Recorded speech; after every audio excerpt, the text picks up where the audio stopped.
Oh, look at this fancy upgrades. We're living in the world of tomorrow.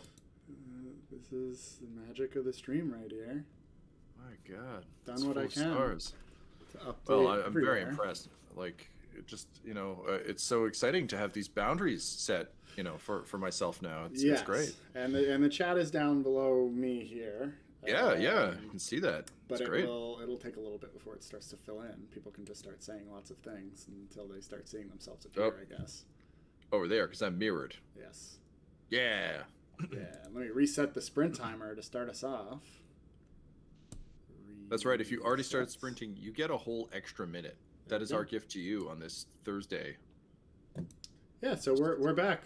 Great Thursday. We're back. We're on a different time now, so now we have a different layout. Yeah, new bat time, same bat channel, new bat layout. But we're thrilled to be back as always. We're excited you're here. If you are writing, best of luck. You have 14 and a half minutes ish. I'm talking in the future and viewing the time of the past, so maybe less. Who knows? The important thing is you're here and you're thinking about writing, which is amazing. So once again, welcome to StorySights. We're your hosts, Nick and Tom, and we are today we're talking about endings. So we've talked about the beginning. We figured it would be a good time to talk about the end, and more importantly, we got a question about this submitted in advance. And I do just want to take a moment to flag a couple things. First of all, if you do have any questions for us, oh yeah, there we go, beautiful. I got it. I got you covered. Yeah, man. But bam.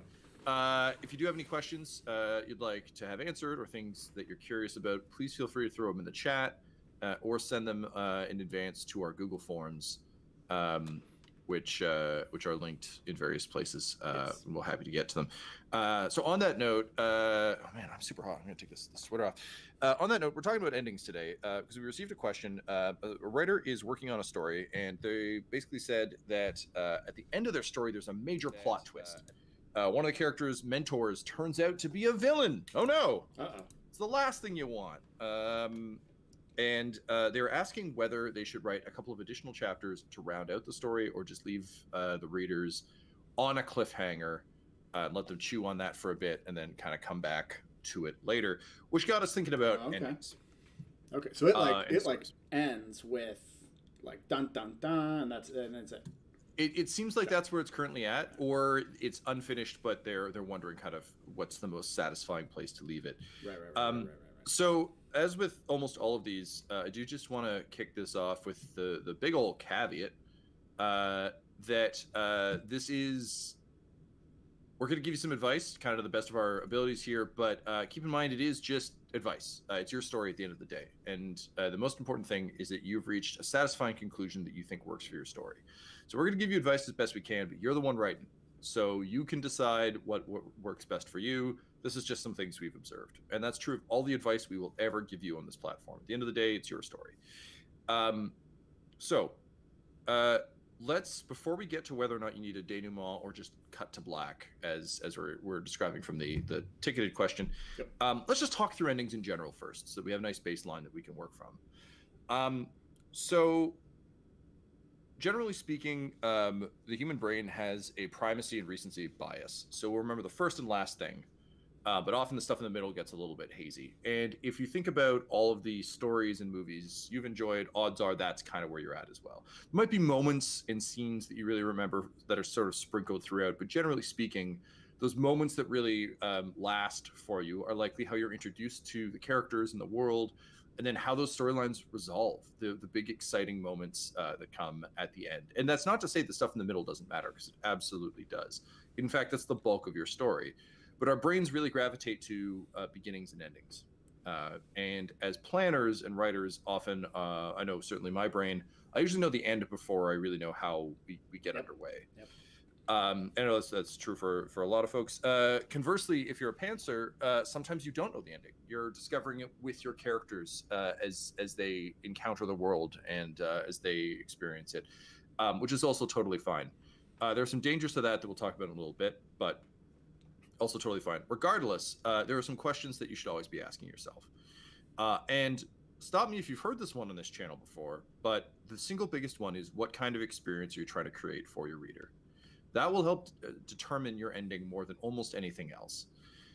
Because if you understand that, if you've given some thought to that, and you get why you're making the story and kind of what matters the most in it, what the ultimate experience is, that should help you dictate how all of your plots resolve.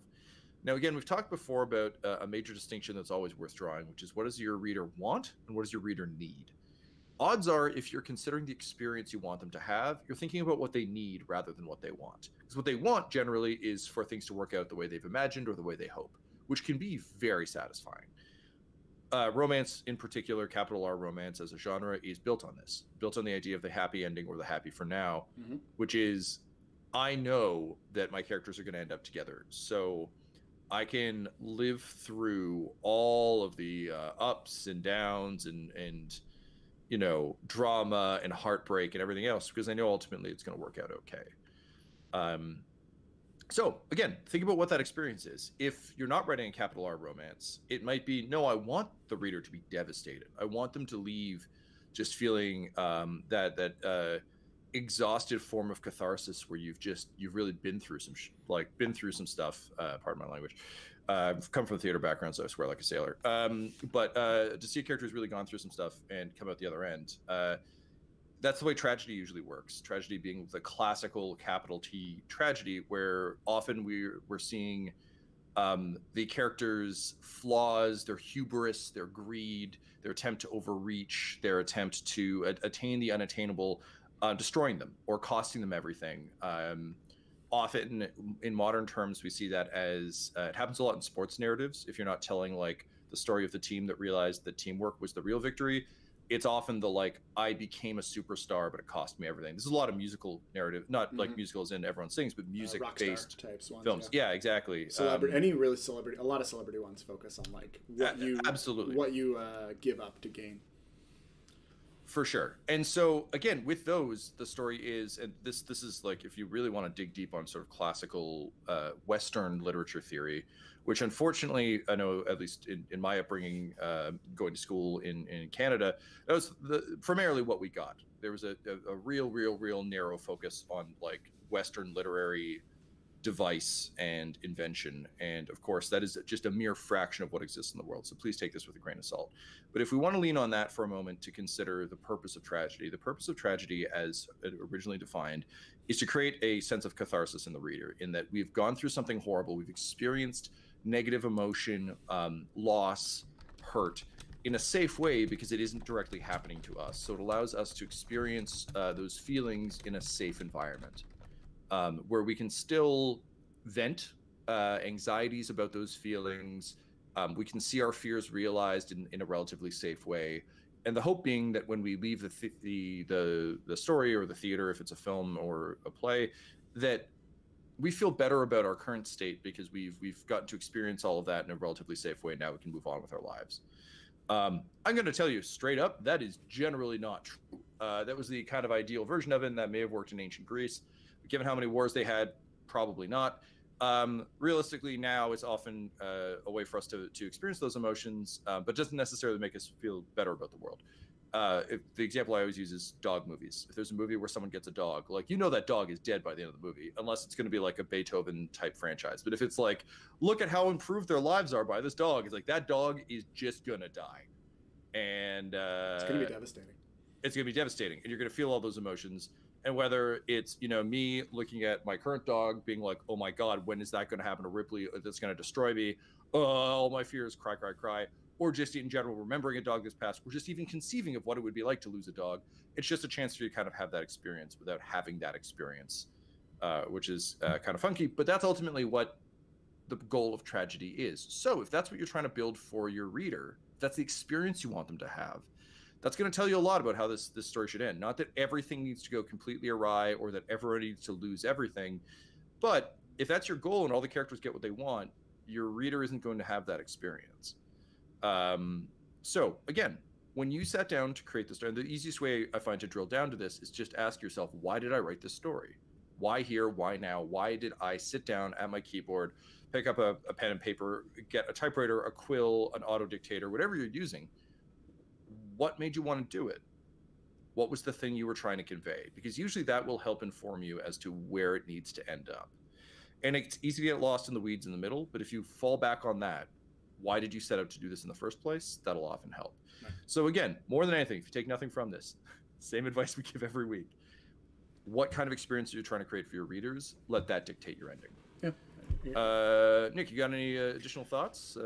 I mean, like along those lines, I think, and also a note here. I guess if we pause for a moment as to even how we got to this question, as we kind of said, people can ask us questions, but also as shown by this example, you can also submit us examples within your own stories, and we can just talk to them. As long as you're okay with us bringing up your story as the example and talking about it, and trying to help fix a specific story as an example for everyone else. That's just some housekeeping here. Yeah, in terms of an absolutely. ending, I think in terms of an ending, similarly, the way that I think about it is generally, and we already talked about this previously, like, what were the promises you made to the reader when they opened the book? What was set up at the start?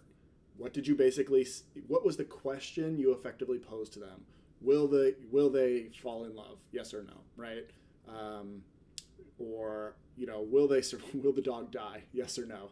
Will these people have a happier life by the end of it? Like, whatever the promises that you set up at the start, you have to deliver at the end, no matter what. No twist that you introduce can break that promise, or you can't change the nature of the promise at the end. So the classic example that I always use, because it's free to spoil its ending since it's so old now, is The Sixth Sense, a story in which a movie in which a young boy can see dead people, or claims he can, at least says he can see dead people, and so they send in a child psychologist to establish whether or not he can see dead people, or basically, since people are like, there are no dead people, you can't see dead people, child psychologist help figure out what's wrong with this kid then.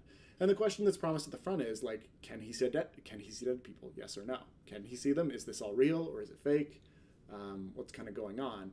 And the ending delivers by telling you that, yes, he can indeed see dead people. The way you find that out, though, is that the child psychologist that's sent to see him has been dead the entire time and wasn't aware of it. I know. So, the twist is certainly, like, it shakes how you understand the story, maybe. It shakes how you understand the ride that you were just on, but it doesn't actually change the promise at the start and the answer at the ending. You can't do that. There was a period for a long time, and it got made fun of, where almost all of the Japanese RPGs would have, like, a final boss, but then, like, a final boss, where you would beat the final boss, and then out of nowhere, they would die, and this other character you've never seen would pop up and say, like, haha, I was the real evil behind all of it. And everybody hated them, because they're just like, you told me that this person was the villain, and they needed to be beaten, and we went through the whole thing. You can't just tell me now that they beat them, like, not really, there's actually a secret other villain you've never heard of, right? So in the example that's been given here, if this reveal that comes at the end, if it exists it depends on how they're setting it up. There's almost a version of it that exists as the denouement, weirdly, which is like, we beat the evil villain, and now we're post that, and we find out, oh, by the way, there's even more evil out there. Or if it is the ending, people won't find it satisfying if it didn't answer that original promise. That's really why people walk away being like, I didn't like that ending. And that's particularly why you get a lot of people who try to make, like, twist endings, big reveal endings that flop, because they don't actually still answer the promise. They try to trick you and be like, oh, guess what? It was actually all a secret. The whole thing, even though it seemed like a romance, was actually a secret spy organization watching the person and abducting them. Like, you didn't guess at that, did you? It's like, no, of course they didn't, because that's not what they were reading. That's not what they were promised. That's not actually enjoyable for anybody, because they're just like, no, but I want the conclusion to the romance story I was reading. You can't just, like, insert a new ending and tell me that makes the story cool now, which is a pretty common thing. It's very much, as you said, what did you set up at the start? Did you showcase to people, like, this is going to be this type of story, and we're going to solve this kind of problem? And if you get to the end and it doesn't do that, you have a major problem. I mean, to your point about the surprise spy kidnapping ending, if you consider something like The Truman Show, The Truman Show is about the twist. It's built in, but it's also this man is trying to self-actualize, right? He's trying to figure out what's going on in his life. And that's also true of his relationships and a bunch of other things. But The Truman Show, even if you, I mean, as as viewers going into the movie, if you're unfamiliar with the Truman Show, it's about Jim Carrey is a man whose life is being broadcast unbeknownst to him 24/7 inside a giant dome, where he is just the most popular TV show in the world, and no one knows, and he doesn't know because he just thinks that it's real. But everyone in his life is an actor, and it's about him kind of coming to terms with that. The marketing made it abundantly clear that's what this film is. So we don't come in thinking like, oh, okay, yeah, this is a guy who is just living his life. What's going on? Right. The movie itself opens with a very blatant explanation of like, this is what's up. Off we go, so that we're all on the same page about it. However, let's remove those two factors and say we just show up. The film is constantly giving us hints that everything isn't the way it seems. When it starts to rain, it's just like sprint is over. Congratulations, you did some writing maybe. I hope you did. And take a break while we talk about the Truman Show. But like he's on the beach and it starts to rain, but he realizes that the rain is just following him, or like a stage light falls and hits the sidewalk next to him. And there's just all these little factors that start to clue him in. As a reader, if I'm reading your romance story that is going to turn out to be a secret spy organization, if there are no hints of that, then I am going to be real bummed out, because you basically didn't allow me to understand that I was in for that. Cabin in the Woods is another great example. Since it is more recent, I'll try and stay out of spoiler town for that, but not everything is how it seems, and they give us hints about that we can start to piece together before they reveal halfway through, like, here's the whole hand that we've been holding. Yeah. And the Truman Show, like, the reveal is closer to the middle than it is the end. There's like a whole other part after he finds out that he's in the show. Like, a whole bunch of stuff happens after that point, and he kind of has a realization. It's not like the movie ends with him being like, oh my god, I'm in a TV show. Yep. And then just like fade cut to black, or even then skip to like 5 years later and him being like, I can't believe I was on a TV show.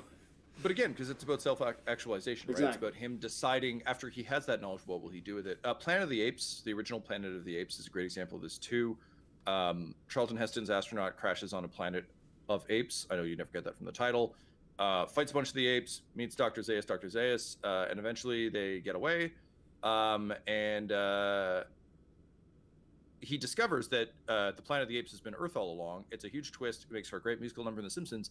But it fundamentally doesn't change his story arc, because his whole story arc, as we've been watching it, isn't, I need to determine the nature of this planet. It's, I need to escape these damn dirty apes. And when he does that, then he realizes it's been Earth all along, which means he has nowhere to go back to. So it's kind of a classic Twilight Zone, Black Mirror twist on the end of it, which just alters the way we've been thinking about it. But fundamentally, his arc remained the same. It doesn't change the promise.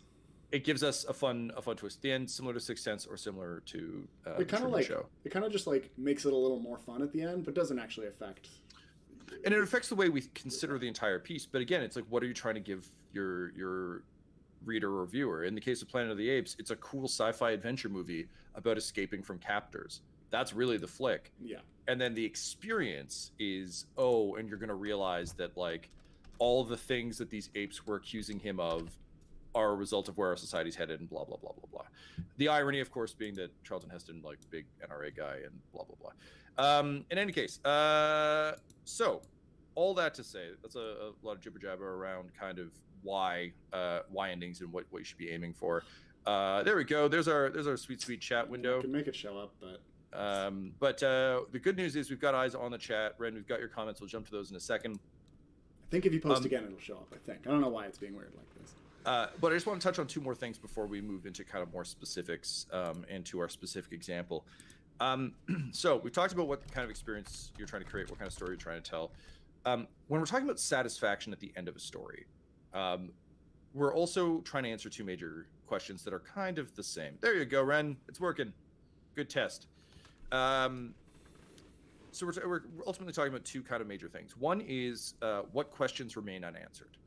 We are by no means saying you need to answer every single question you've set up in your story, because as we've talked about previously, that kind of removes any ability for the viewer or the reader to fill in the gaps, for them to experience and interact with your story in a series of meaningful ways, because you've told them everything. And as we've seen time and time again, getting all the answers sucks. That said, getting no answers also sucks. Looking at you, Lost. So what questions remain unanswered, and how will those unanswered questions affect the story you're trying to tell and the experience you're trying to create for your readers? So in talking about a film like Inception that ends on an extraordinarily ambiguous note, we've talked about this before, the story arc is still complete. Yes. The main quest that Cobb was on has been solved. We just don't know the ending. So that's a satisfying unanswered question. It just kind of makes it like a little more interesting. It just like opens a debate, but it doesn't debate whether or not like Cobb completed the mission. Like, it doesn't rob us of the story we watched. It like the story we watched is maintained regardless. Yeah. It just gives us a little bit of extra or Blade Runner that I know you're about to like Blade Runner is a great example of just like, but the arc completed. Like, he beats the androids, and then the question is really like, but was he all along, and what would that mean? Exactly. And that's about it. Oh, let me start the sprint again. Sprinting again. Folks, take your spots. To the positions. On your mark, get set, go. There we go. Blam. Sprint. What questions remain unanswered, and more importantly, how do the what's in the box? What's in the box? Also, similarly, they caught the villain, so it is resolved, but it just like leaves some stuff open. Yeah, it's sort of like the annoyances of those ones where like they beat the big baddie, and it wasn't a case where they're all robots, and you're like, but all those bad guys still exist. Like, where does the evil empire go? How does it fall apart afterwards? Those are the kind of fun little questions afterwards where it's like, we did solve the arc, but like, also we didn't fully. There's still some open questions. That's where you can have a little fun. Like, what's in the box? Well, but like leaning on Star Wars, for instance, like when we get to the end of A New Hope, the Death Star has been destroyed. The heroes are triumphant. Darth Vader is still out there. The Empire is still out there. They have won a major victory, but like, it ain't over. Yeah. But if that was the only Star War we got, can you imagine? If that was the only Star War we got a full story. We got a full arc. And even though Vader is only defeated for now, we can assume that the battle will continue, and we can kind of imagine that, and it's exciting and dramatic, and you can imagine whatever you want.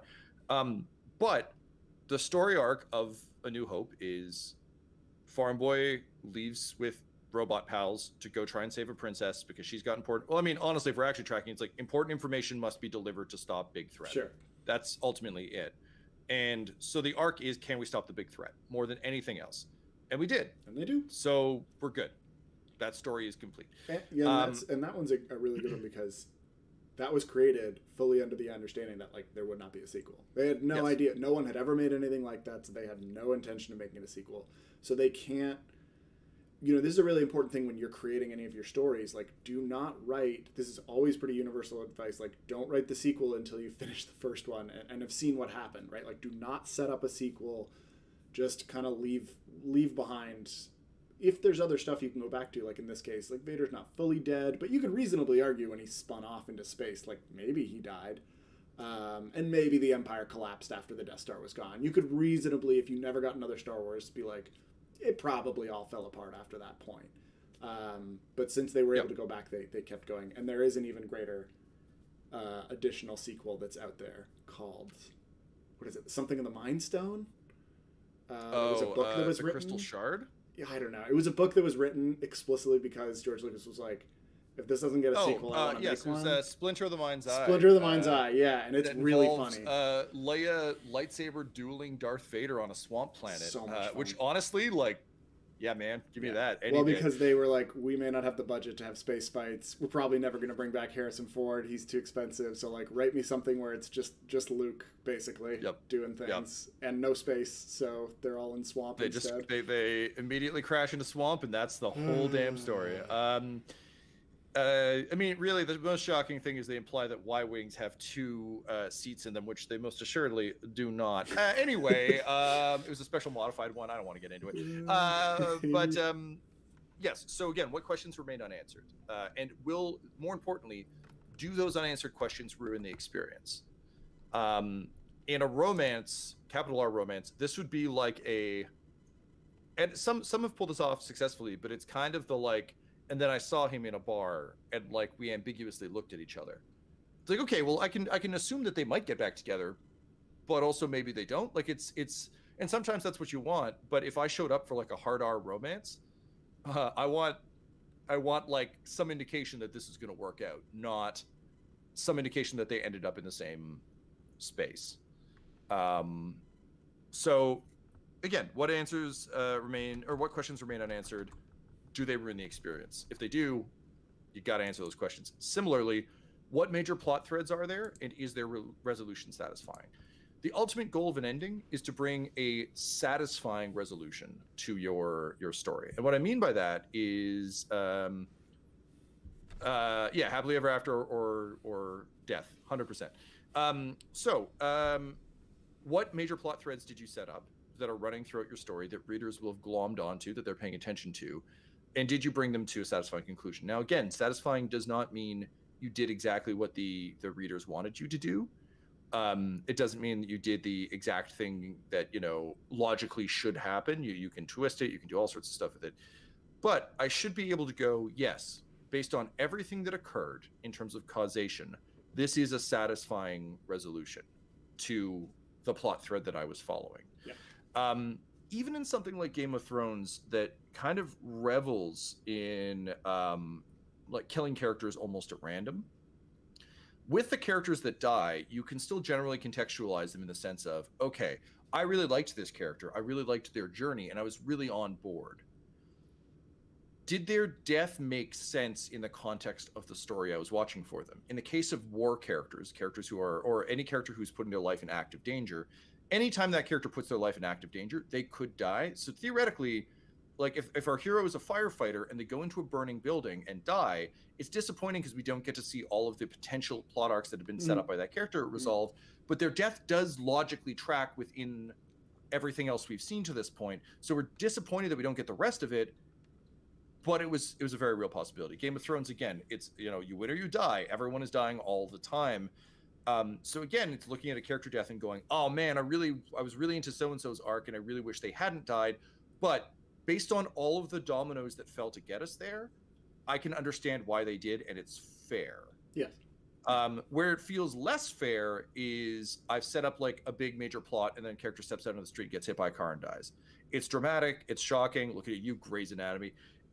It creates huge drama, but often it's very dissatisfying. It's just random.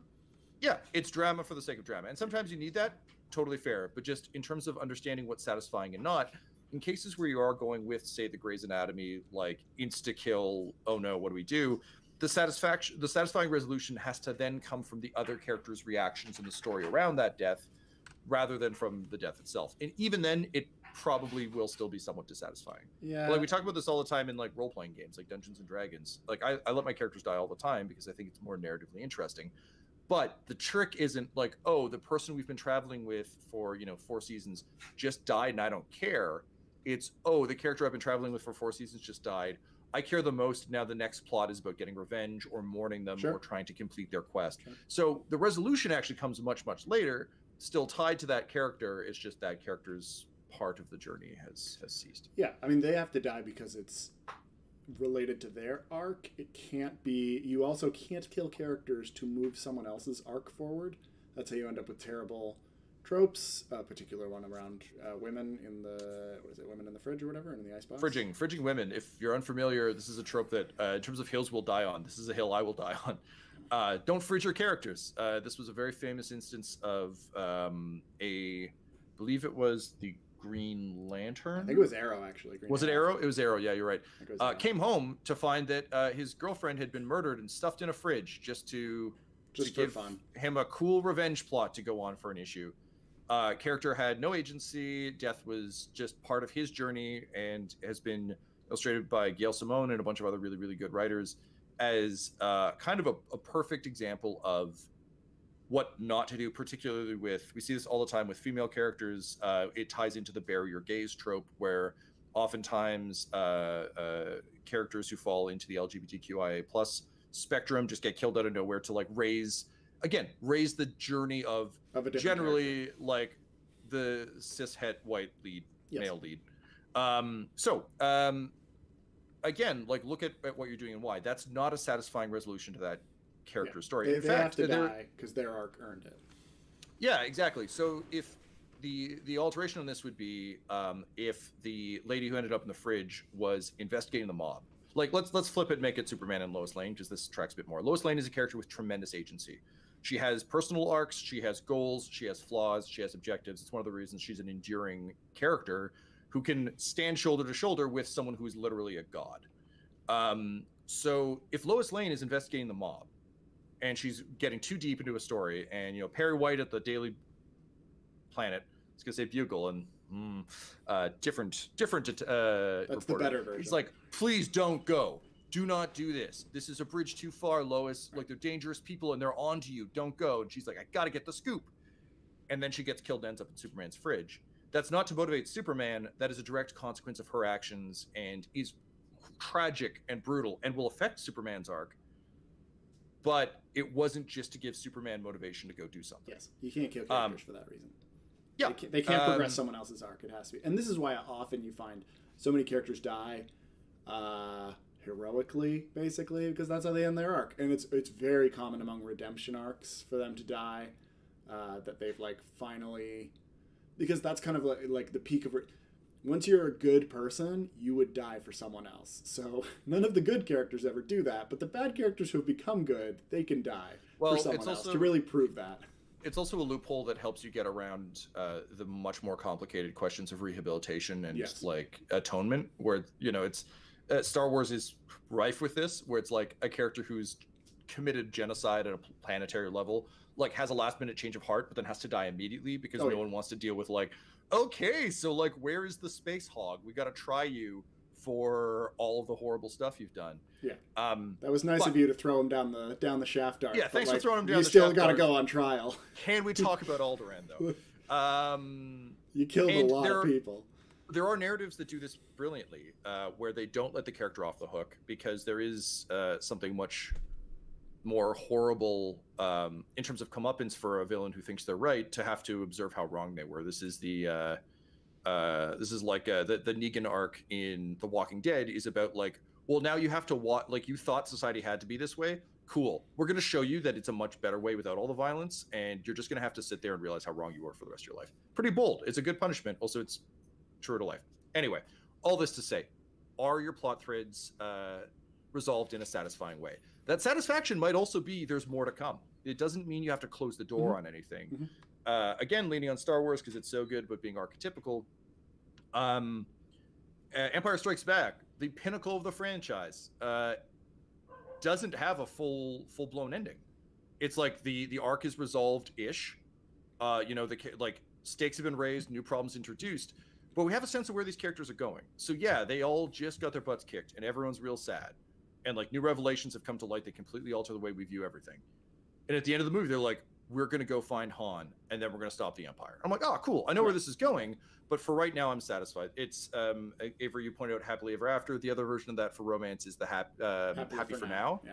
Which, generally speaking, particularly for teenage romances, is kind of the best you can hope for. Because, like... all teenage romances are described as happy for now. At all stages of said teenage romance, they are happy for now. But yeah, I think... again, to the whole like promises made, promises kept thing, like the second Star Wars movie is just like, will they beat the Empire? And the answer is no.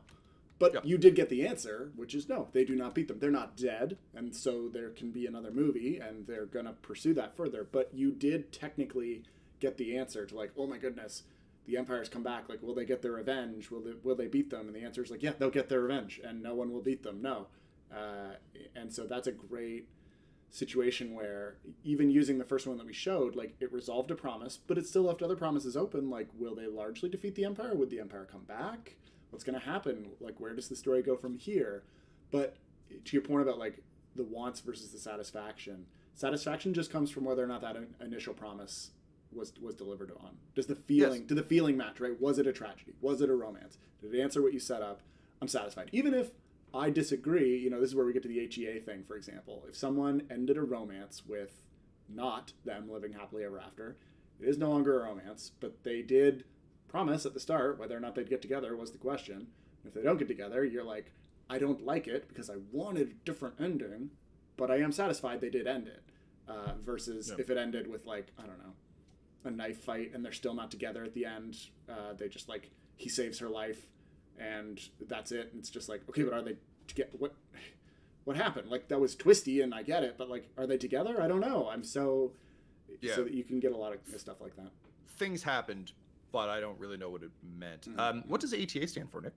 No, HEA. HEA, I was saying. Sorry. I mispronounced. HEA, happily ever after. I see. Yes. Gotcha. And also I think, Ren only asked this like 30 minutes ago, so we should probably definitely answer. Yeah, no, I was about to say, we've got 54 seconds left, but I'm looking at the past. Oh, so sure. Let's close out. For you. Let's close out. Just going to close out this sprint. But yes, ultimately, the other thing to remember is we're talking major plot threads. A lot of Regency loves doing the Bridgerton model of there's other members of the family, and we're going to see their arcs later. Those plot threads don't necessarily need to be resolved because they will not ruin the experience you were trying to create for me or the promise, because the central promise wasn't what is going to happen for every single character forever. Yes. It was what's going to happen for these main ones. But do be careful, because if we get too attached to those side plot threads, it might actually affect your main plot ending. The perfect example of this that I was going to bring up earlier, just in the 15 or so seconds we got left, was in season 1 of Stranger Things. There was a friend character named Barb who dies. Everybody loves Barb. So everyone loves Barb, and everyone was like, also the characters don't seem to care really as much as they should.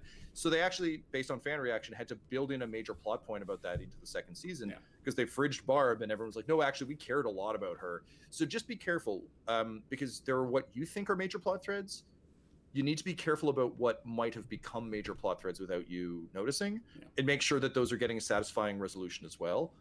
Again, don't need to answer all of them, but for instance, if you are doing the rest of the family is going to have their romances now, if you give me a hint of that, then I can go, oh, okay, you purposefully didn't give me an ending on that character because I know there's more to come. But they still have a bad example of this is the end of Friends. Every character gets a great resolution except Joey, because they're spinning Joey off. And then the Joey show sucked, so they had to kill it. But like, it meant that all the other characters get this like, oh, our lives have improved and everything's amazing, and Joey's like, I'm Joey. And it felt icky. It felt gross.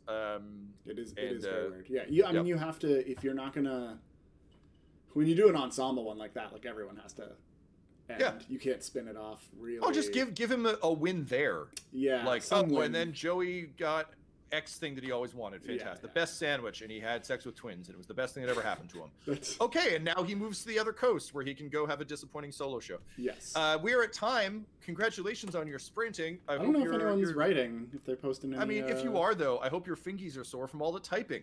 Yeah, that's a good sign. Post away any types that you did. But yes, let's help Ren out. Yes, let us loop back around. We've got a couple of great questions in the chat that I want to make sure we're getting to. So good point, Nick, as time ticks on. So first and foremost, Ren posted this not once, not twice, but thrice because of our tech problems. So thank you, Ren, for your perseverance in getting this question to us. So Ren asks, thoughts on movies where the movie starts with the ending and then skips to show how it got there. Example, Grave of the Fireflies. So this is has a name too. What is the name of this trope, Nick? In media res. Oh yes, of course. Starting in an important situation doesn't necessarily have to be the ending, but just beginning in the middle of a scene in media res. It's a great way. So there's a couple of reasons that we see this that I want to kind of cover before we dive into whether it's a good or bad idea. Again, ultimately, there's no right answer to this. There will always be exceptions. It's a very conditional good or bad. Yes, but what you do need to consider is, does it fit? Right? Because you could do it. You could always do it. But the answer is, should you? To quote Jeff Goldblum, you spent so long wondering if you could. You never thought you should. I say that 8 times faster than Jeff Goldblum has ever delivered a line. So I hope you're all proud of me. I know I am. One of the best reasons to use in media res is that your story is going to have a slow ramp up. It's going to have a slow burn or build, or there's a lot of exposition you need to cover. And basically, starting a story in media res, or with the ending, or with jumping us directly into the action and then going back, is a way of, to Nick's point about promises, showing us you're going to make good on your promise. And horror movies do this a lot, because in most horror movies, we have a long build up to the monster showing up, or to the threat arriving. So as a result, what those movies are doing is being like, look, in order to make you care about all of these teenage dum-dums who are going to get murdered one by one, that's going to take time. And you might get bored and leave. And I don't want that. So I'm going to show you up front what those characters are in for on someone else. Yeah. And then once we've had that moment, I'm going to the pace is going to drop right to a crawl, and we're going to do all the setup and exposition and ramp it up. So you won't necessarily care about this person who's getting killed at the beginning of the movie. The other characters probably will, and will fill us in on that later. But I'm just giving you a hint of what's coming for them, so that the minute we hit the brakes and start being like I'm mostly just thinking about Scream, so let's use that. The minute we jump to Nev Campbell's character Sydney, and we're like, okay, now we're going to learn about Sydney, who's just kind of boring and living her life, and like, oh, she's got some interesting backstory. We're not like, why do I care about these people? We're like, oh no, they're going to have to fight Ghostface sometime, and they're going to lose because Drew Barrymore, the biggest movie star in the film, lost. So it's a cheap trick, but it's a very effective one. James Bond does the same thing. Bond films always have a long lead up. We have to, Bond has to get the case, has to go to talk to all of his buddies at MI6 to figure out what's going on. We as the reader and listener have to get context on like, who's the villain, what's the plan, what's the mission, what are the threats. We have to get all that information. That's not a thrilling way to start a movie. Starting with Bond like skiing down a hill while an avalanche is happening, being chased by like bad guys on skidoos while also making out with whoever he's picked up for the moment. That's an exciting way to start a film, and it's promising. Like, don't worry, this will happen later. Sure. I just need you to trust me for a bit. So ultimately, that's the best reason for me, I would argue, to use an in media res. It's just there to be like, trust me, I got you. Let's go. Oh, your break is done. It is time to work again. We are in media res. Go write your James Bond. We are not in media res. Yeah. We're 0% in media res. No, if you just turn off the cameras for 5 minutes and we'll come back and be like, oh boy. I bet you're wondering how we got here. So again, good reason to do it, giving the audience a hint of what's to come. In romances, we see this too. It's usually, on Wattpad, I see it mostly in little blurbs at the beginning of summaries, particularly for romances, where it's like, we're going to include a sexy, steamy scene to show you this is what's coming later on. So then we're going to do the slow build. Particularly, this happens a lot in Billionaire and Enemies to Lovers, where it's like, no, I want you to know that, like, yes, it's going to take me a while to get there, but like, just trust me. This it's going to be hot. Yeah, it's going to be there. I promise. But like, first, let's talk about this job interview. So again, there are reasons for that. That's to say, like, oh, I'm really looking for a steamy story. I don't know if they're ever going to get there. These characters seem to hate each other. It's you being like, look, it's going to happen. Here's the proof. Now just shut up and sit down and let me walk you through this. So again, there are good reasons to use it. The bad reasons to use. Oh, sorry, Nick. Do you want to hop in on that before I jump to? If we're getting to the bad reasons, that's why I care. This is why I'm ready.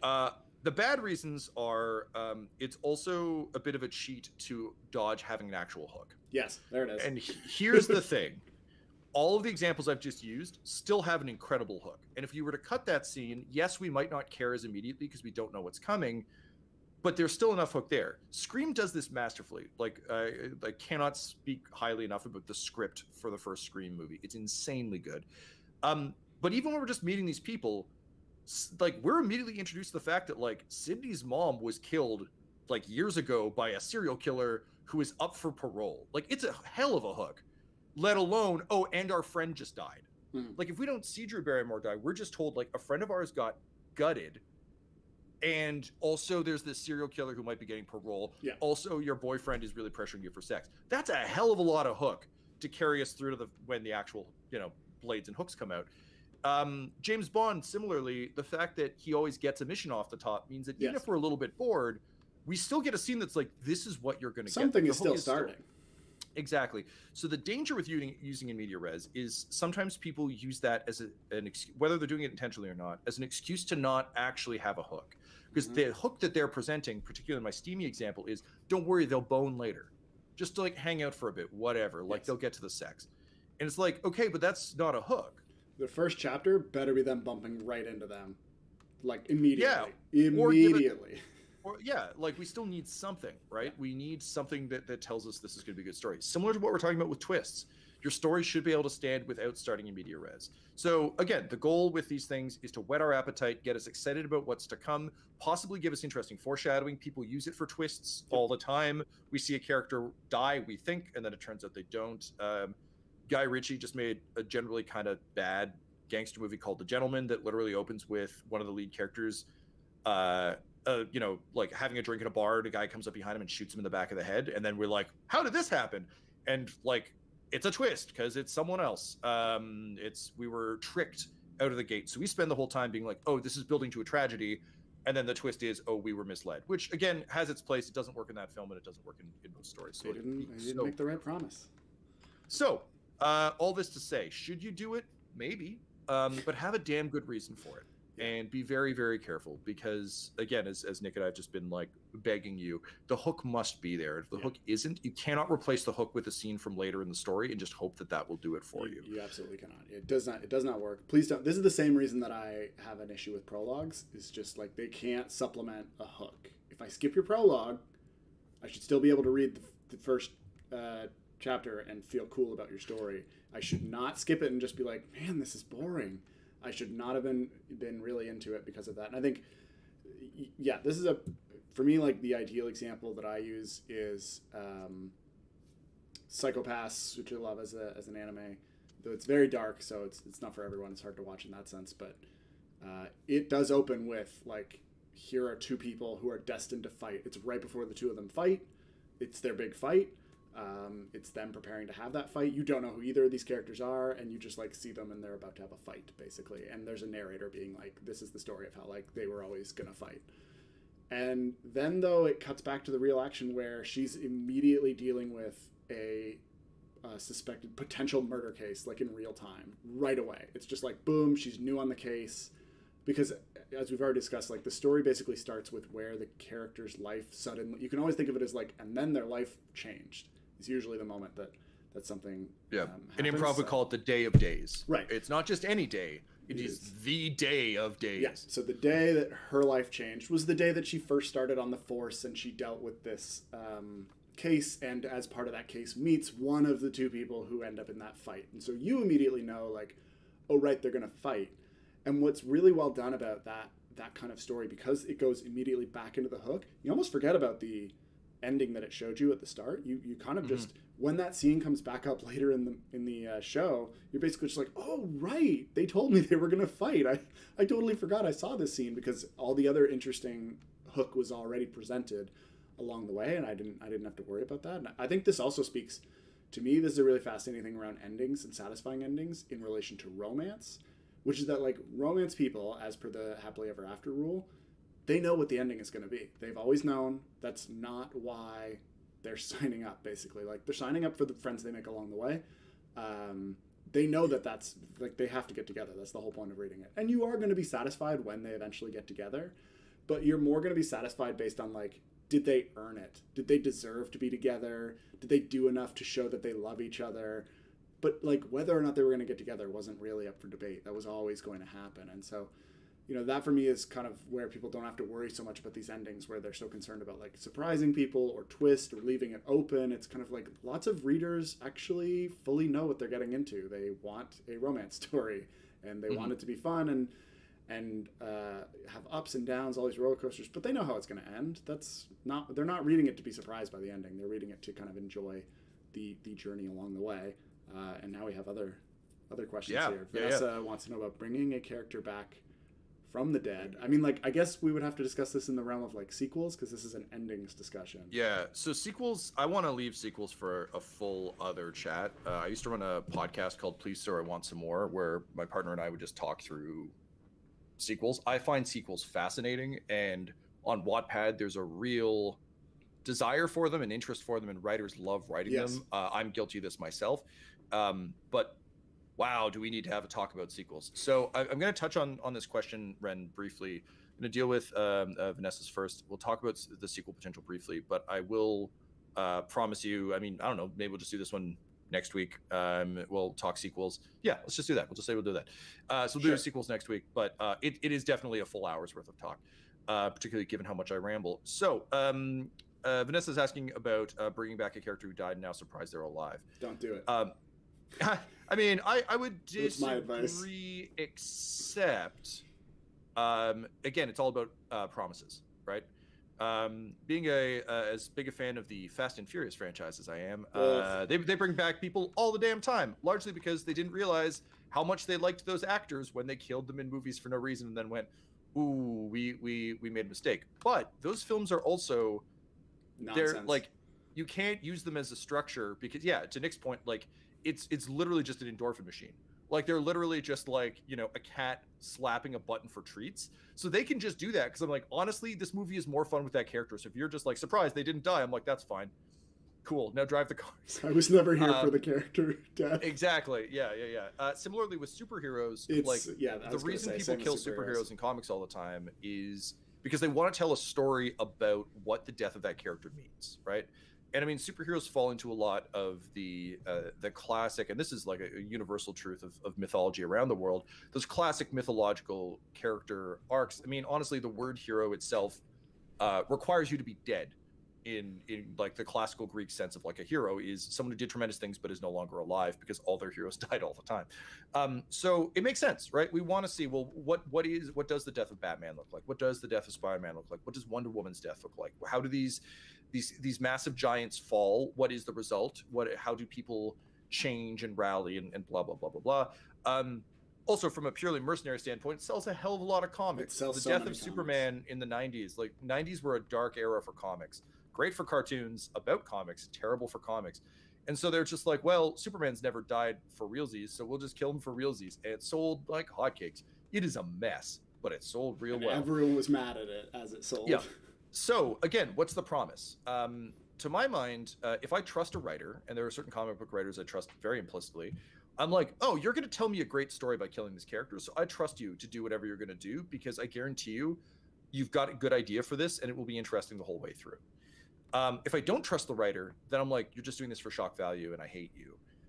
So you got to ask yourself, which of those writers are you and how do your fans feel about you? And again, what is the experience you're trying to give them? I will say bringing a character back from the dead cheapens their death. Whatever effect their death had is invariably cheapened by them coming back because it lowers the stakes on that sacrifice. A proper sacrifice of a life is I am literally giving up everything I have in order to achieve whatever the goal is.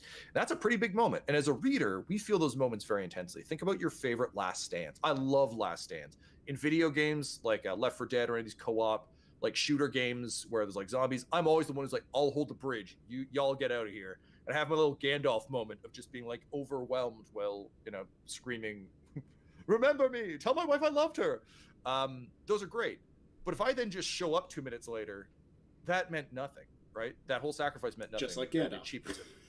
Just like Gandalf. So you have to be very, very careful. That isn't to say you shouldn't do it. Just be aware of the cost of it. So sometimes it's fine. I didn't care it was a cool moment, but it wasn't like a defining moment of the series. So you know what? That's fine. I'd just rather have this character back. Or it could be like oh wow, they survived, but how? And then you do your prestige reveal of like, it was this, and we go, oh wow, that's really cool, or that's kind of garbage.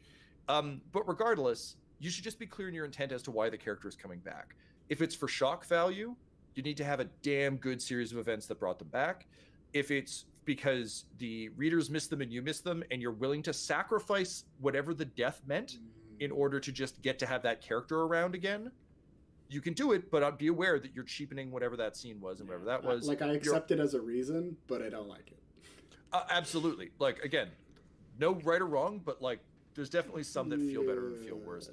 And then finally, if you're just doing it, like if you've always planned it, it's always been part of the narrative, it was always going to come to this, then be very careful about how that death sequence works. If there's no body, you're fine. But well, hang on. No, that's not entirely true. If there's no body, you fall into the same realm of what did the death mean? Yeah, this is all it is for me. It's like, why did you kill them if you were gonna bring them back? Is really the question for you as the author. Like, to your point, if you bring them back and the reason is because I missed them, I'd be like, then why did you kill them? Like, you must have only killed them just to mess with people, or been like, I know you all really love them, so I'm gonna kill them, and that's gonna be devastating. But then be like, I regret killing them, I'm gonna bring them back. I'm like, no, you have to live with the reason you killed them is because they're beloved. You can't bring them back because they're beloved as well. To the Last Stand example, like, the reason you love that they're dead was the Last Stand. You can't be like, wow, everyone really loves that Tom character who died on the bridge because, like, they're all just like, wasn't Tom great? So I'm gonna bring him back. And I'm like, no, I love Tom because he's dead.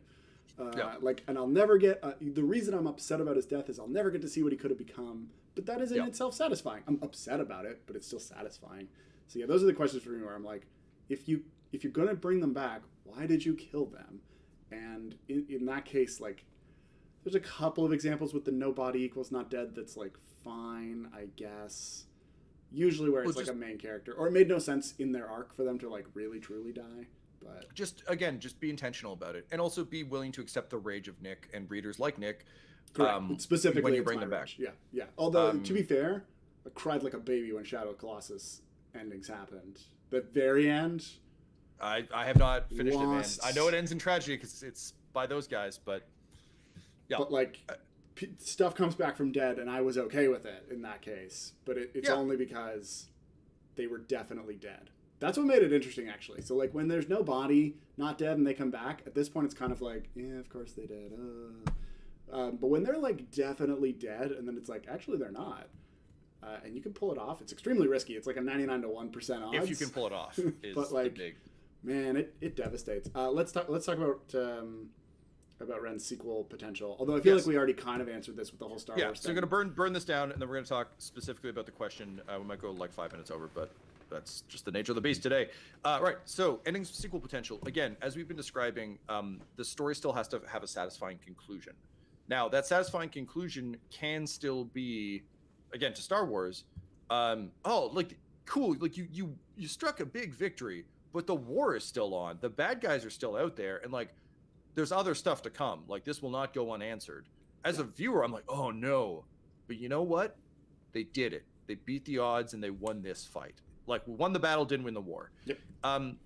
You should be thinking about that in terms of everything, all the way down. It doesn't have to be a war movie. It doesn't have to be a horror movie where, like, you know, Michael Myers' body was never found, so like presumably he might come back. He just runs away. Sequel potential, yeah, exactly, just like left. Sequel potential is about whetting your reader's appetite for more and indicating that there's more to come. There's more story out there for them. The hope being that they're like, hell yeah, I get more of this thing I like. Or what do you mean there's more? Oh, that's really exciting. What you don't want is like, oh, so I don't get an ending because you want to tell me more later. It feels like you've been ripped off. It feels like you've bought a bad product, right? Where you're just like, oh, a minute. Oh, God. And it can still end on a cliffhanger, but that cliffhanger still has to have resolved what has happened to this point. Using the first season of Sherlock as an example, they realize who the villain is. They confront the villain. Villain pulls a look out this thing and escapes, and they have to resolve that. We want to talk Rick Grimes. I was thinking about this earlier. Rick Grimes works only because that character is never coming back to that show. So all the characters on The Walking Dead, for those of you who don't know, they wanted to spin, Andrew Lincoln wanted to go back to England to be with his family, totally legit. They're going to spin him off into movies. So like the character needs to survive, but there has to be a reason the people on the show aren't just like, where's Rick? So there's a big dramatic sacrifice moment. Nobody is found. We, the audience, know he is secreted away, and now we can watch a movie about him later. I don't think it works. The whole show is about Rick Grimes. It's dumb. It's a necessity for TV that you don't need to worry about as a writer because you've just got all the characters all the time. Lost had the same problem. They structured their whole ending around an actor who quit. If any of the actors had quit Harry Potter, they would have had a big problem. There's all these factors. So the catch there is his whole sequence there isn't particularly satisfying for the TV show. It's only satisfying for us because we know there's a movie coming. So we can be like, But again, it's a necessity. With the Fast and Furious franchises, they killed a character off in the kind of like dumb third movie that was supposed to be a soft reboot of the series, and then realized that he was the only good part of it. So then they brought him into the main movies and justified it by being like, they're all a prequel to this. And now they're like, screw it, we just want that guy back. So yeah, just they just bonked the timeline. So you can absolutely do that. But here's the thing. It feels cheap because it is cheap. And you can own that. That's fine. We all make mistakes as writers. And if you're writing a series, you will make mistakes and go, I actually need that. I'm going to have to undo that. It happens all the time. It's called a retcon for retroactive continuity. Ugh. Comics are the worst for this, where they do it all the time. It can happen. Just, again, all this to say that just be intentional. This is what thinking about craft is. You have to be intentional around what you're doing and why, and what the repercussions are going to be, because you can do any of it. There's just trade-offs. Yeah. With The Walking Dead, I'm aware that a physical human person wanted to no longer do a job, so the story has to make necessary sacrifices to enable that human to live his life. That's fine. I get that. I don't like it narratively, but it makes sense to me from a human world perspective. They should have ended it. I think on that note too, for me, is like, maybe think twice or like look into using comics, long-running TV shows for examples of plot, because usually they have additional circumstances that sometimes drive the decisions. Like in the case of comics, different editors and authors take over all the time. So yeah, they mess it up all over the place, and also money. And then in TV shows, like actors want to leave, and so they have a contract dispute, and then you're just like, well, we have to get rid of them, even though it doesn't make sense to you. So be careful with like pointing to TV examples. It's like, oh, but on this show they did it, and it's like, that might have worked out, but like you'd be surprised how many TV shows come back to tell you like, we did not plan for that, and I'm glad it worked out really well. As a writer, you have no such constraints. Exactly. You have an unlimited budget and an unlimited cast size. Yeah. So you're in good shape on that front. I would strongly recommend with endings to, like, my answer to Ren's question basically is like, end the story and then look back on that ending and see like, oh, there's a surprising number of like still kind of open plot lines that I could explore. There is still more to their journey that I could explore. And if the answer to that, like if you look and you really do see that stuff there, you'd be surprised how often there is more to explore. Get in there, write the sequel, keep it going. But if you look back and you're just like, man, I really nailed all those plot lines, I closed that loop, like it's done. It is what it is, and I would leave it there. It's not that often that like a storyline is absolutely closed and every door you ever brought up went away, but usually you'll find one. When that door's fully closed, though, and you go on to make a sequel anyways, that's when you get into those weird cases where they're like, oh, okay, now there's like a new enemy from nowhere. I mean, 24, if we're using film, is probably the worst example of this, where it's like one man has a really bad day, but he manages to solve everything. And then it's done, and they're like, we're doing season 2. I'm like, great, can't wait to see who it is. And like, it's the same guy having a worse day. I'm like, oh, get out of here. Exactly, right? Yeah, and to Ren's point, yeah, TV shows are a lot of things. TV shows are like, they are making them in real time. They have a constraint. Anime is even worse for this. They are literally drawing those like the week before it comes out. They are not, it's not even like TV where they film it in the off season and then release it. Like they are filming and releasing as they go. So yeah, and they're not great. It's important to note, like, these aren't bugs, these are features. Yeah. Like these are baked into the nature of working with live humans on anything. And I mean, we can talk about adaptation and stuff down the road, but that also factors into it. That's why often fictional. Yeah, your favorite minor characters aren't in movies or TV shows because it costs so much to hire a human to be that person. So all this to say, and just kind of to bring this back around to our initial question just before we wrap up, we'll talk about sequels next time around. We'll probably talk about adaptation at some point because I think about it all the time. But to Maradin's question, I apologize if I mispronounced your username. If you find this at some point. Oh my goodness. We lost Tom. Did you lose me? Tom died. Oh no, I can't possibly carry this show on my own. I don't know. This is maybe the kind of unsatisfying ending we were talking about, where exactly. Mid-sentence you just die. It's so inconsistent here. This is my favorite way of ending. This is very meta. I'm really enjoying this so far. And if we have to call it, we have to call it.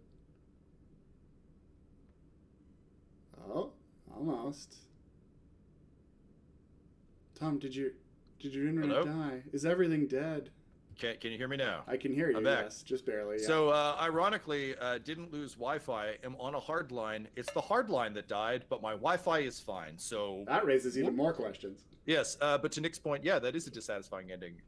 Don't do that. And honestly, Morden, I think that's kind of what I'm getting to with your question around mentors revealed to be evil. Do you add a denouement or do you just cut it immediately? Me cutting out in the middle of that question is what cutting immediately feels like. It's dissatisfying. It can work in certain instances.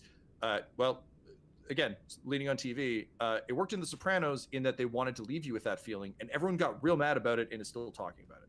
Yeah. So that's what you're going for. You can do it. But again, do it with intention and be aware of what the price is. And the price with that is people to this day, generally the consensus is good way to end a show, but people are still mad about it and wish it was otherwise and are still like saying it was a terrible way to end the show. So be aware that that could happen if that's the way you want to go. Yeah. From the sounds of things, you're setting up for a sequel with like, and now we have to go deal with this new threat. Totally fair. The denouement doesn't need to be huge. It doesn't need to be a full Empire Strikes Back, everyone standing on the bridge of a ship being like, here's what we're going to do next. But what we should have as a reader is some sense of what your character is going to do next. What is the next step? Like, okay, because presumably they've completed the quest only to discover a greater evil, and it was someone close to them. Sure.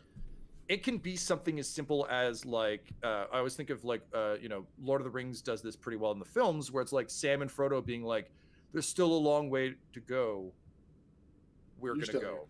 Yeah. So just make sure, again, whether it's a denouement or a hard cut, that we have enough to go like, okay, I understand how this wrapped up, and I understand what the next potential step might be. And it might not be what I'm imagining, but there's just enough there to be like, cool. Because honestly, the thing that I think you're robbing your reader of if you cut to black immediately is, how does your character feel about this reveal, and what do they decide? What is the effect it has on them? That's ultimately all denouements are there for. Mm-hmm. Denouement, if you're unfamiliar with the term, it's just kind of that last little falling action after the climax to give us a sense of how the world has changed as a result of the story we've just witnessed and the ending we just got. So just give us something. It doesn't have to be a lot, but something, because honestly, with that, if you don't, then we can come up with any theory we want, and if you are doing a sequel, we might be mad. So if, for instance, your character's like, I'll never be able to defeat them, they're too strong, I must return to my village and just try and hide, I'm like, oh, damn. And then, of course, the next story is going to be about them getting their, heroism back, whatever. Yeah, exactly. That's totally fine. But if you cut to black, and I imagine they're going to grab a sword and chase the mentor down immediately and go to war, and then you bring me, I went to the farm to have a training montage, I'm going to be livid because I imagined a much cooler story in my head because I had no guidance. You didn't give me anything. So my advice would always be, give us just enough that we have a sense of where your head's at and where the story might go. But above all, make sure your story actually completed, is like that we got resolution to it. If you want to think in serial killer terms, this is where the hero solves the case. Silence of the Lambs is a perfect example of this. Clarice solves the case of Buffalo Bill only to discover the greater threat is Hannibal Lecter, who is now loose and has ties to her. This is, oh no, like things are complicated. Our Buffalo Bill case is still complete. The crime, no matter what it is, even if the wrong person gets convicted, the crime itself has been solved. The story is solved. Oh, there's a little twist, and oh, there's still a thread out there to get. Cool, I still have completion to this. Right. It's not like you robbed me of my ending. You just gave me some spice to carry forward. Yeah. Nick, any final thoughts before we wrap on endings and denouements? Don't. A lot of the questions or the stuff that comes up around endings is like, don't do it because it's cool. Do it because you have intention, right? That's been the theme of a lot of what you've been saying too, Tom, of just like, but why? Is basically the question to always ask. When someone suggests like, I want to do this, should I open with in media res? Should I end it on a cliffhanger? It's kind of like, why? Why do you want to do that? And usually the answer is like, because I saw it in something else, or because I think it'll be really cool. And it's like, okay, the reason that we do anything in books, though, for the most part, can't exclusively be because it's cool, except for in the middle, where you're free to make all the cool scenes you want, because no one cares about the middle. But like, beginning and end, you can't just do things because they're cool, basically. You have to, the beginning and end are the parts where you can't really miss. The middle, you can just do some cool stuff for fun times every once in a while, but maybe we'll get to that one day. We're already on to potentially talking about sequels. That's literally what I'm writing down. I'm like, all right, sequel, great. Middles. We've talked about middles a lot. So on the topic of sequels then, our story today about endings has come to an end. But soon, Tom and Nick will pick up the microphones once again in order to talk about sequels and possibly solve for middles. But that's a story for another night. And as I said, submit to us questions. I'm going to try and add some of these stuff to descriptions as part of the ongoing upgrades. As you see here, there's still more upgrades coming, probably, as we make this better. But so thank you to everyone who's kind of been joining us in this very low-tech version while I fix things. I am producer and streamer all at once here. I think the other thing, too, is to submit those questions, and feel free to submit ones if you want to use your own story as an example and be really specific and say, like, in my story, I'm trying to make my character do this, but it's not working. We can really use that to open up into a lot of topics and discuss stuff, as shown by this one, right? There's so much we can go into just by using a single story as an example. So they're always helpful. We have options in the forum as well to not include, if you want to hear about your story but don't want to include the title, or rather, like, it's always useful for us, but if you don't want everyone hearing it, we can absolutely anonymize it. That's an option. Just putting the form back in the chat here in case anyone's missing it. But yes, you can also get this same level of advice more anonymously. It's not like you have to reveal your story or your username if you don't want to. But if you do, also totally fine and happy to chat as well. Ooh. So thank you on that note to Moradin for submitting such a great question and for offering up their story for analysis. I hope this helps solve your problem with dying. Yeah. And with that, we'll call it an end. Indeed. We'll see you next week. Bye.